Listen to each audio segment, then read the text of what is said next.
Welcome to my channel of Gil Master Stories. Don't forget to subscribe button and press on the bell icon for more inspiration and mind-blowing stories. A decorated black U.S. Army lieutenant stopped in uniform, pepper sprayed without warning. What happened next shook a nation, sparked protests, and exposed the truth behind a broken system. The hum of the road stretched endlessly as Lieutenant Andre Williams guided his car through the quiet streets of Albuquerque, New Mexico. His shift had ended hours ago, and the pull of home was strong.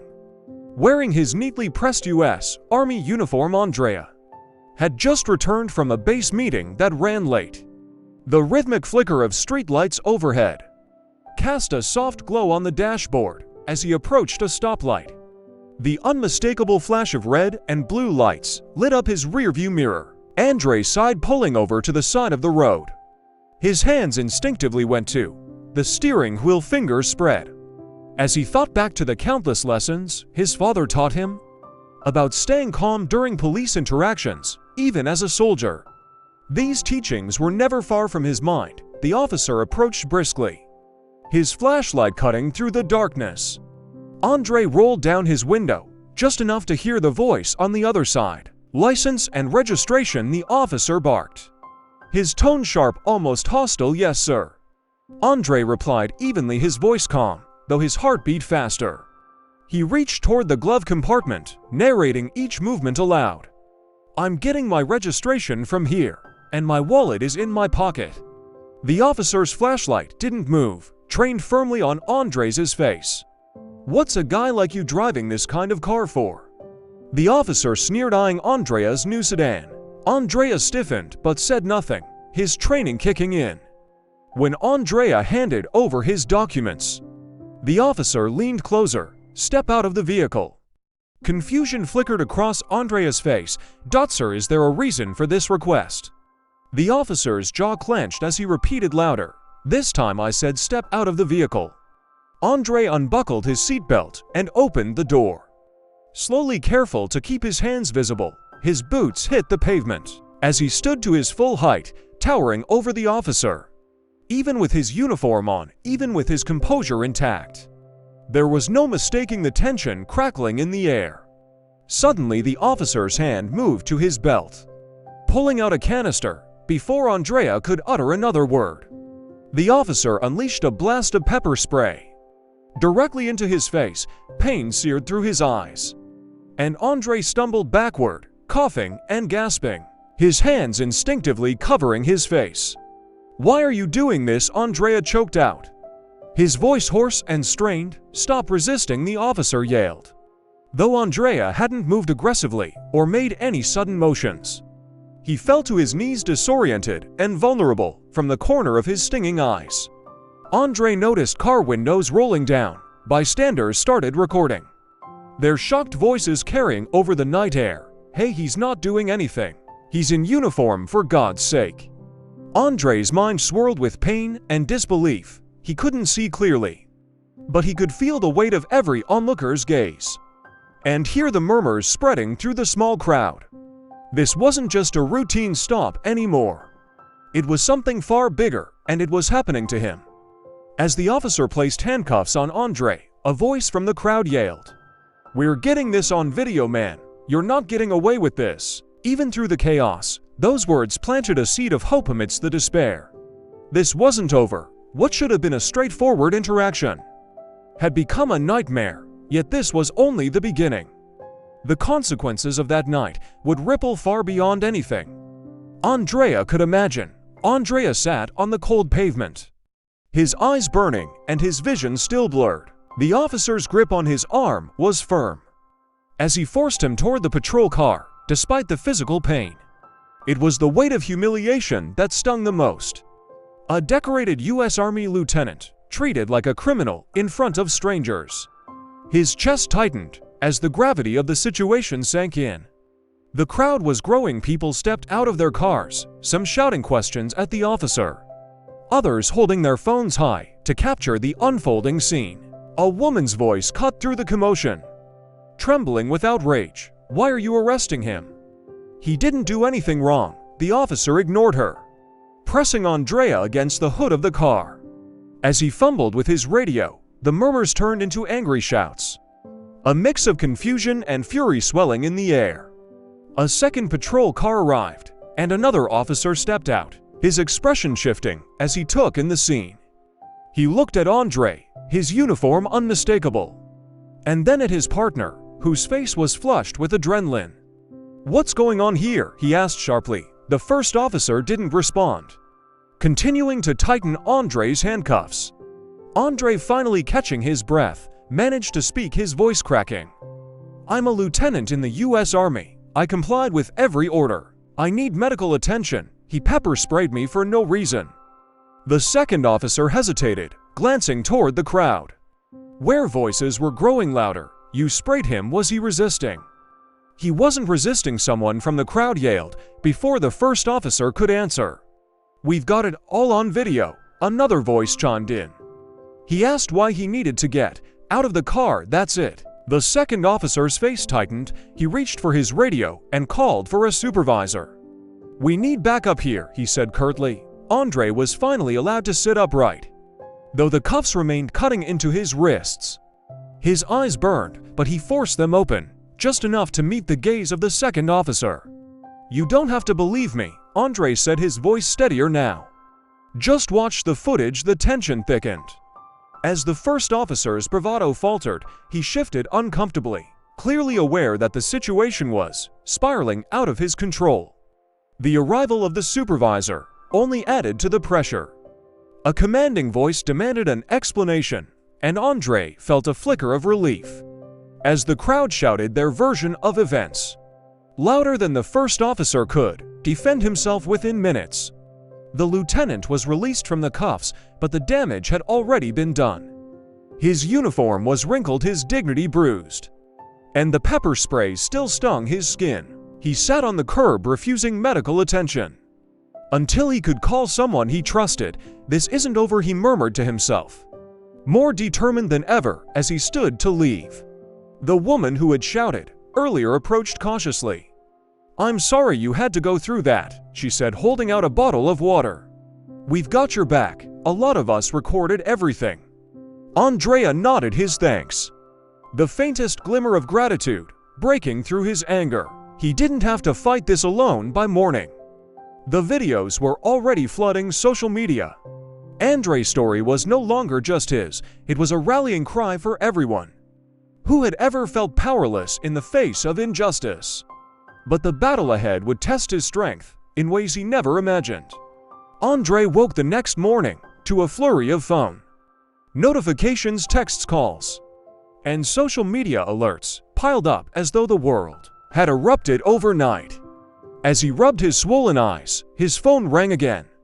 This time it was his commanding officer, Lieutenant Williams. The familiar voice began, firm yet cautious. "I saw the video. We'll need to address this officially."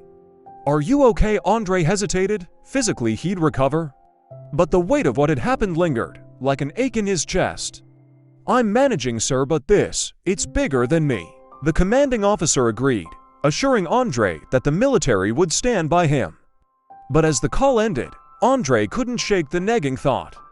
Would they really stand by him, or was this about optics? Within hours the video had gone viral. News outlets picked up the footage, analyzing every second with captions like, "Black Army Lieutenant pepper sprayed in traffic stop," and routine stop sparks outrage #surged, "Justice for Lieutenant Williams. Accountability now enough is enough." Support flooded in from unexpected places. Veterans groups, civil rights organizations, and even public figures spoke out. "A decorated soldier in uniform treated this way," one news anchor exclaimed. "What does this say about how we value those who serve?" But not everyone was on Andre's side. Social media buzzed with debates. Some blamed him, questioning why he hadn't just complied.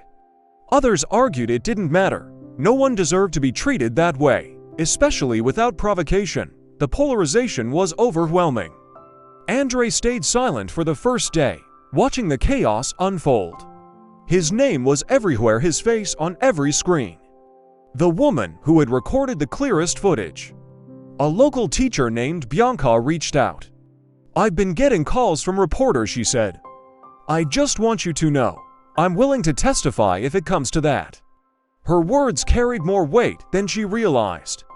Bianca wasn't just a bystander, she was a witness, one whose voice could pierce through the noise. "Thank you," Andre said, his voice heavy with gratitude. "Your courage means everything." Meanwhile, the police department issued a statement. It was brief and clinical, claiming they were reviewing the incident. The first officer was placed on administrative leave, pending an investigation, but for many, this felt like too little too late. Protests began to form outside, the department placards reading, "Justice for Andre and end police brutality." Through it all, Andre remained quiet, unsure of how to step into a role he hadn't asked for. Yet as the days passed, one thing became clear. This was no longer just his fight, it was a battle for everyone who had ever been silenced, dismissed, or dehumanized. One evening, as he sat alone in his small apartment, Andre scrolled through his messages. Among them was one that stood out, a letter from a young boy. "Dear Lieutenant Williams," it read in messy handwriting. "I'm proud of you, my dad says you're a hero."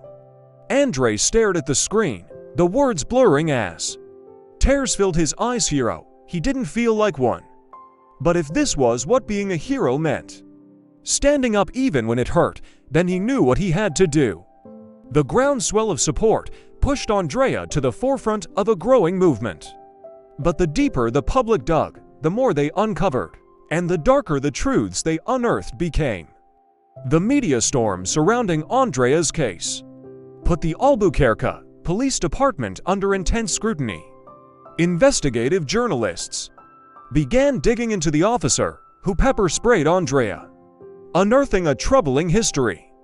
Complaints about excessive force and discriminatory behavior had been filed against him before, cases swept under the rug with no real consequences. Andre sat in a small meeting room with his attorney, Rebecca Lawson, a sharp and seasoned civil rights lawyer who had taken on cases like this before.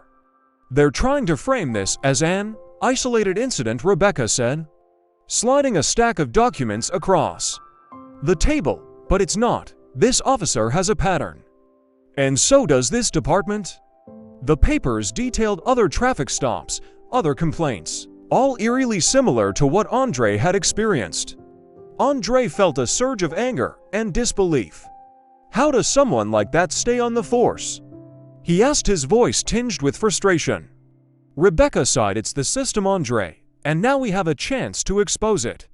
The investigation into the department went beyond the single officer. Anonymous sources within the force began leaking damning information to the press. Allegations of racial profiling, cover UPS, and a culture of protecting their own. The public pressure was relentless, with protests outside the department growing larger each day. One night, Bianca, the teacher who had recorded the incident, joined Andre for an interview with a major news network. Her voice was steady, her conviction clear. "I recorded that night because it felt wrong. What I saw wasn't just one officer abusing his power, it was a system failing the very people it's supposed to protect." Andrea listened, humbled by her bravery. As the interview aired, he received messages from people across the country, black soldiers sharing their own experiences of discrimination, veterans offering solidarity, and families thanking him for speaking out. Behind the scenes, Rebecca worked tirelessly. She filed a lawsuit against the city and the police department, citing not only Andre's case, but the broader pattern of misconduct. The legal battle was just beginning, but it was clear the department was on the defensive. Meanwhile, the officer who pepper-sprayed Andre broke his silence. In a televised interview, he claimed he felt threatened during the stop, despite the video evidence showing otherwise. His words only fueled the public outrage. "Threatened by a man sitting in uniform with his hands visible," one commentator remarked. "This excuse doesn't hold water." Amid the chaos, Andrea found himself grappling with a mix of emotions. He wanted justice not just for himself, but for everyone who had been silenced or ignored. But the weight of being a symbol for change was heavy. His life had been turned upside down, and there were moments when he longed for the quiet anonymity he once had, but every time doubt crept in. He thought about the young boy's letter. He thought about Bianca, who had risked her safety to stand by him. And he thought about the countless voices that had been silenced before him. He couldn't give up, not now. The deeper the investigation went, the clearer it became that this was more than one bad cop. As the legal battle heated up, the truth about the system's flaws came to light, pushing Andre toward a moment of reckoning that would change everything. The courtroom was packed, every seat was filled, and the air buzzed with quiet anticipation. Cameras lined the back wall, their lenses trained on Andre as he sat at the plaintiff's table. With Rebecca by his side, his military uniform was sharp, a silent reminder of the honor and service that had been overshadowed by that fateful night. The city's attorney opened with a predictable defense, painting the officer's actions as a split-second decision made under the guise of public safety.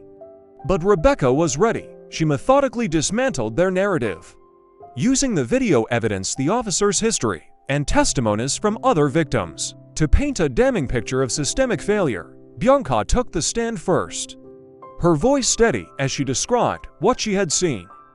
He was calm, respectful, he didn't resist at all. What the officer did wasn't just excessive, it was cruel. Other witnesses followed, including experts who spoke about racial profiling and bias within law enforcement. Each testimony felt like a blow to the defense's crumbling case. When it was Andre's turn to testify, he stood tall, his voice unwavering despite the weight of the moment. He described the events of that night in vivid detail, recounting the pain, humiliation, and disbelief he felt as the officer pepper sprayed him. "I wear this uniform to serve my country," Andre said, his gaze sweeping the room, "to protect the freedoms we all hold dear. But that night, I wasn't treated like a soldier or even like a citizen. I was treated like a threat. Simply because of who I am." The room fell silent. Even the jurors seemed moved by his words. The defense tried to push back, questioning Andrea's actions during the stop. "Why didn't you get out of the car immediately when ordered?" the city's attorney asked, her tone sharp. Andre met her gaze, calm but firm. "Because I've seen what happens when black men make sudden movements during traffic stops. I wanted to make sure I lived to see another day." The defense had no answer for that. As the trial went on, Rebecca revealed shocking new evidence, internal emails from the department, discussing how to handle the media fallout. One email in particular stood out, a senior officer suggesting they discredit Andrea by digging into his personal life. The jury's reaction was palpable. The room buzzed with murmurs of outrage. The trial lasted weeks, each day more grueling than the last. But Andrea's resolve never wavered. He knew this wasn't just about him, it was about sending a message that would ripple far beyond Albuquerque. When the verdict finally came, the courtroom was packed once again. The jury found the city and the officer liable, awarding Andre both damages and a public apology. But more importantly, the case prompted sweeping changes within the department, including mandatory bias training, a civilian oversight board, and the firing of several high-ranking officers involved in the cover-up. Justice had been served. But for Andre, the journey wasn't over. The verdict marked the beginning of a new chapter, one where he would use his voice to fight for others who couldn't fight for themselves. Months after the trial, Andre found himself standing in front of a packed auditorium at Howard University, invited as a keynote speaker for a panel on systemic injustice and accountability. The applause was deafening as he stepped to the podium, his military uniform shining under the stage lights. This time it wasn't just about him. It was about the movement he had inadvertently sparked. Looking out at the sea of faces, students, activists, veterans, and community leaders, Andre felt a surge of pride. These were the people who had stood by him, who had amplified his voice when it felt like he couldn't go on. "I didn't ask to be here," he began, his voice steady but emotional. "That night could have broken me. It could have silenced me, but instead it lit a fire, not just in me, But in all of you, this fight is bigger than one traffic stop, one trial, or one verdict. It's about rewriting the story. For everyone who's ever been told, they don't matter. The room was silent, hanging on his every word. He continued recounting the lessons he had learned. The power of community, the importance of standing up even when it's hard, and the courage to face systems designed to wear you down. He spoke about Bianca's bravery, Rebecca's tireless dedication, and the countless voices that had joined him. Along the way I learned something important, Andre said, pausing to let the weight of his words settle. Injustice thrives in silence, but when we speak up, when we come together, we become unstoppable. The crowd erupted into applause. But Andrea wasn't finished. This isn't the end of the story. He added, his voice rising above the clapping. It's just the beginning. We still have work to do to hold people accountable, to change systems, and to make sure that no one else has to endure what I went through. But I believe in us. I believe in the power of people united for a cause. As he stepped away from the podium, the applause thundered through the hall, echoing the sentiment of a movement that was far from over. Andrea knew his life had changed forever. He was no longer just Lieutenant Andrea Williams, he was a symbol of resilience and hope. Later that night, Andre sat in his quiet apartment, scrolling through emails and messages of gratitude. One stood out, a simple note from a woman who had watched his story unfold. On the news it read, "You gave me hope for my son's future. Thank you for fighting." Andre smiled, setting his phone aside. The road ahead was long, but for the first time it felt manageable. He had faced the storm and emerged stronger, not just for himself, but for the countless others who looked to him for inspiration. Andre's journey reminds us that silence enables injustice, but courage and community can spark change. His story wasn't just about one man's fight. It was about the power of standing together against systems of oppression, no matter how daunting the challenge. Even a single voice can ignite a movement. Stories like Andre's are happening every day, often without the spotlight they deserve. Let's continue to share, support, and stand up for what's right. If this story moved you, don't forget to subscribe to our channel and stay tuned for more stories that inspire change. Don't forget to like and subscribe to the channel. For more content, please leave your comments and share your experiences. Thank you for being part of Gil Master Stories community. See you soon.